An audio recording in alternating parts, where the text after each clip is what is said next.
नमस्कार। बिहार की मिट्टी से लेकर देश की अदालतों तक और समंदर की लहरों से लेकर आपके किचन के चूल्हे तक आज की हर बड़ी हलचल लेकर हम हाजिर हैं बिहार 10X न्यूज पर। अगले 10 मिनट में हम आपको उन खबरों से रूबरू कराएंगे जो आपकी संपत्ति, आपकी सुरक्षा और आपकी जेब पर सीधा असर डालती है। तो चलिए शुरू करते हैं आज का विशेष बुलेटिन, बिहार की टॉप 10 खबरें। बिहार में एक बार फिर विशेष जमीन सर्वे और बंदोबस्त का काम शुरू हो चुका है। इस प्रक्रिया में आपके पास जमीन के पुख्ता दस्तावेज होना सबसे अनिवार्य शर्त है। जी हाँ, अगर आप बिहार के निवासी हैं तो अपनी अलमारी से जमीन की फाइलें निकाल लीजिए। राज्य के राजस्व गांव में अमीनों की टोली पहुंच चुकी है। अमीन गांव-गांव जाकर किस्तवार यानी जमीन का भौतिक सत्यापन कर रहे हैं। कोइलवर अंचल के बाकर नगर मौजा में हुई आम सभा में बंदोबस्त पदाधिकारी नीरज कुमार दास ने साफ कर दिया कि स्थल जांच के समय अगर आपके पास खाता, खिसरा, रसीद और दाखिल खारिज के कागज नहीं हुए तो आपके रिकॉर्ड में बड़ी त्रुटि रह सकती है। याद रखिए, सर्वे आपकी जमीन के मालिकाना हक को पक्का करने के लिए है, इसलिए कागजात देने में ढिलाई आपको भारी कानूनी मुसीबत में डाल सकती है। बाहुबली नेता और मोकामा के पूर्व विधायक अनंत सिंह को बड़ी कानूनी राहत मिल गई है और वे अगले 24 घंटे में जेल से बाहर आ सकते हैं। मोकामा की सियासत एक बार फिर से करवट ले रही है। दुलार चंद यादव हत्याकांड, जिसने 4 महीने पहले अनंत सिंह को सलाखों के पीछे भेजा था, उस मामले में पटना हाई कोर्ट ने उन्हें जमानत दे दी है। जैसे ही यह खबर उनके पैतृक गांव नदवा पहुंची, वहां का माहौल बदल गया। समर्थकों ने मार्च के महीने में ही दिवाली मना डाली, जमकर आतिशबाजी हुई और मिठाइयां भी बांटी गई। ग्रामीणों का कहना है कि विधायक जी की वापसी उनके लिए किसी उत्सव से कम नहीं है। अब सबकी निगाहें इस बात पर टिकी है कि जेल से बाहर आने के बाद अनंत सिंह बिहार की राजनीति की बिसात पर कौन सी चाल चलने वाले हैं। बिहार का किसान इस वक्त उत्पादन के बोझ तले दबा हुआ है। रिकॉर्ड पैदावार के बावजूद बाजार में सही कीमत न मिलने से किसान दाने दाने को मोहताज है। आलू उगाने वाले किसानों के लिए ये साल किसी बुरे सपने जैसा साबित हो रहा है। किसानों का कहना है कि 1 क्विंटल आलू तैयार करने में बीज, खाद, सिंचाई और मजदूरी मिलाकर करीब 1200 रुपये खर्च होते हैं, लेकिन जब वे इसे बाजार ले जाकर बेचते हैं तो उन्हें महज 400 का भाव मिलता है, यानी हर क्विंटल पर 800 का सीधा घाटा। सोने पर सुहागा वाली बात यह कि कोल्ड स्टोरेज का किराया और गाड़ी भाड़ा अलग से देना पड़ रहा है। किसान अब सरकार से गुहार लगा रहे हैं कि या तो MSP यानी न्यूनतम समर्थन मूल्य लागू किया जाए या भंडारण पर सब्सिडी दी जाए, वरना कर्ज के दलदल में डूबना तय है। बिहार बोर्ड की मैट्रिक और इंटर परीक्षा के रिजल्ट से पहले ठग गिरोह सक्रिय हो गया है, जो खुद को बोर्ड का बड़ा अधिकारी बताकर नंबर बढ़ाने का लालच दे रहा है। सावधान, अगर आपके पास भी आपको भी कोई फोन करके कहे कि आपके बच्चे के नंबर कम हैं और पैसे देकर बढ़वा लीजिए, तो तुरंत फोन काट दें। ताजा मामला फुलबड़िया के बंगहा स्कूल का है, जहां के प्रधानाध्यापक अमित कुमार शर्मा को ठगों ने अपना शिकार बनाने की कोशिश की। ठग ने खुद को बिहार बोर्ड का अधिकारी बताया और कुछ छात्रों को पास कराने के नाम पर 5500 रुपये की मांग की। पैसे न देने पर छात्रों को फेल करने की धमकी भी दी गई। ठग इतने शातिर हैं कि चालू कॉल पर ही इस QR कोड भेजकर तुरंत ट्रांसफर करने का दबाव बनाते हैं। बिहार बोर्ड ने साफ किया है कि ऐसी कोई भी कॉल फर्जी है और आप तुरंत पुलिस को सूचना दें।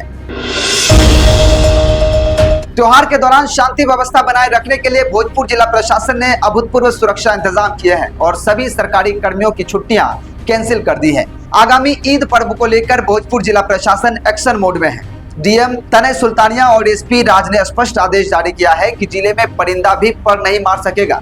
सुरक्षा की दृष्टि से जिले के 155 संवेदनशील इलाकों को चिन्हित किया गया है, जहां 320 दंडाधिकारियों की तैनाती की गई है। सभी 38 थानों को 24 घंटे अलर्ट पर रखा गया है। अधिकारियों ने अपील की है कि त्योहार को सौहार्दपूर्ण तरीके से मनाएं, क्योंकि सोशल मीडिया से लेकर सड़कों तक पुलिस की पैनी नजर रहेगी, हर गतिविधि पर नजर रहेगी।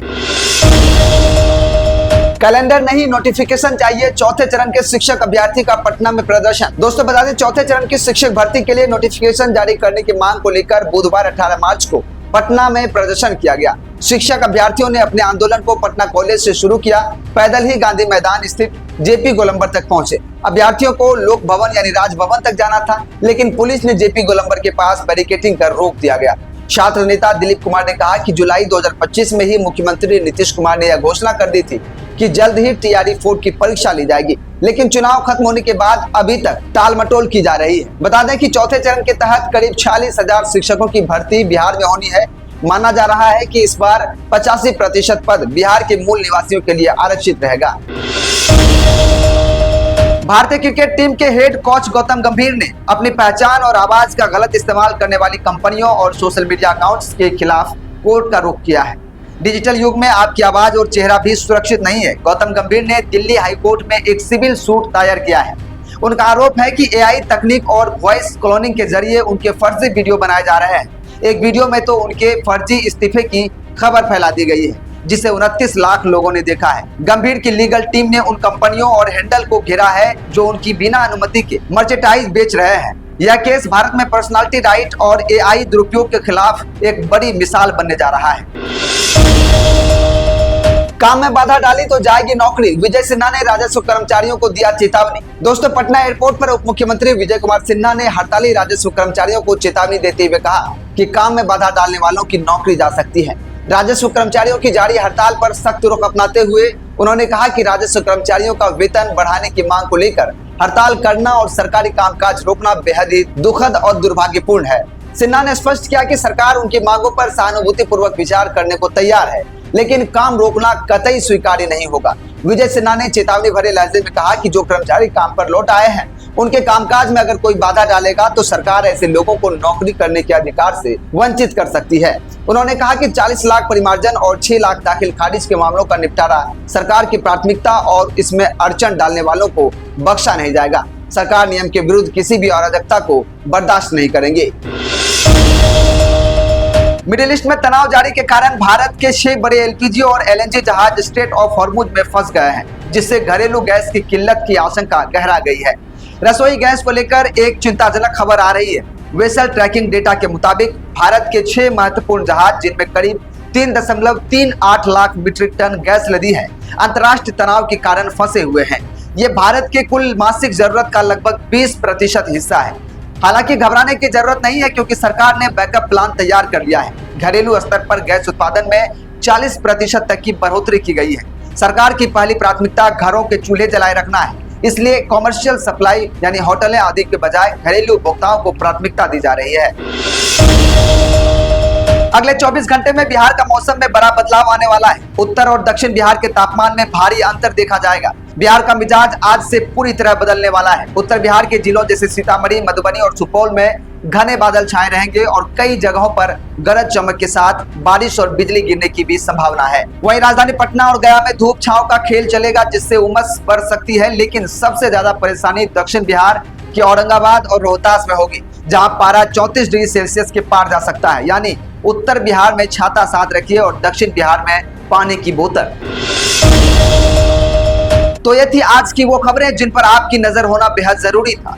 हम कल फिर हाजिर होंगे आपके सरोकार से जुड़ी नई जानकारियों के साथ। तब तक अपना और अपनों का ख्याल रखिए। देखते रहिए आपका अपना news channel Bihar 10X news. नमस्कार।